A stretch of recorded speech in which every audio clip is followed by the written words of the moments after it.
Ai. Izskatās, kā pēc garas dienas man tāds stīvums plecus. Varbūt ir kāds risinājums. Nu, bet, protams, Roberto, aptiekā vienmēr ir risinājums. Oi, paldies jums. Tad piparplāksteris, kur tu uzlīmēs uz sāpošās vietas, un tas darbojās 2 diennaktis. Rišķīgi. Jā, un ir vēl viens brīnišķīgs produkts. Tie ir sildošie plāksteri. Wow. Jā, un tie darbojās līdz 12 stundām. Tā kā tavai stīvajai muguriņai ir risinājums. Un tā dzīve ir veselīgāka, piparotāka un siltāka. Jā, protams. Kur tad bez pipariņa? Nu, Roberto. Jā.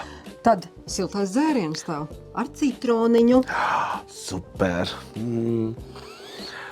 Pilnīgi tā kā siltums plecus un krūzē. Un novembrī visiem šiem produktiem brīnišķīgas atlaides. Laipni lūgti.